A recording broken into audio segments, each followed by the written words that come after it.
वळूया पुढच्या बातमीकडे। जैन समाजानं दादर कबूतरखाना परिसरात मोठं आंदोलन करून ताडपत्री फाडून टाकली। हाती सुऱ्या घेऊन जैन आंदोलकांनी ताडपत्री बांबूंना लावलेल्या सुतळ्या तोडल्या। ताडपत्री हटवून आंदोलकांनी कबूतरखाना पुन्हा सुरू केला। कबूतरखान्यावर लगेच धान्य टाकून कबूतरांना खाणंही आंदोलकांनी दिलं। जवळपास तासभर हे आंदोलन सुरू होतं। सकाळी 10 वाजता पूर्वनियोजित असलेलं आंदोलन रद्द झाल्याचं आधीच सांगण्यात आलं, मात्र अचानक 10:30च्या दरम्यान शेकडो आंदोलक इथे जमा झाले आणि त्यांनी आंदोलन करून रस्ता हा जाम करत ताडपत्री फाडून टाकली।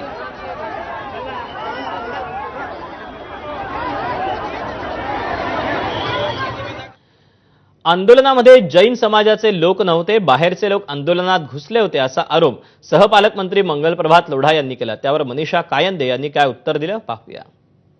मी या बघितला, नंतर मी अधिकाऱ्याशी पण बोललो आणि मध्ये जाऊन ते ट्रस्टियाशी पण बोललो।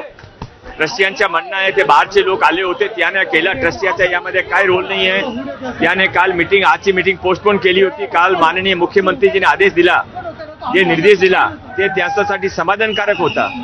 त्याने मुख्यमंत्रीजी पण धन्यवाद पण दिला आणि मुख्यमंत्रीजीचे आभार पण मानले। त्यानंतर काही लोकांनी इथे येऊन घुसून ते जे काही केलं आहे त्यामध्ये जैन समाज किंवा साधू संत समाजमध्ये कोणी त्यांच्याकडे बरोबर नाही आहे। आता जे काही झालं त्याबद्दल आम्ही दिलगिरी व्यक्त करता। त्या तिकडे एक जैन मंदिर आहे, त्यांनी त्यांच्या मंदिराला का जाळ्या लावल्या आहे? त्यांनी तिकडे पक्ष्यांची, ज्याला आपण पिजन नेट म्हणतो, त्या का लावल्या आहेत? नाही, यांना कोणी आणलं? हा सगळा प्रीप्लॅन्ड केलेला आहे। जैन समाजाचे ट्रस्टचे लोक नव्हते। आता काय त्यांचं आय कार्ड चेक करायचं का?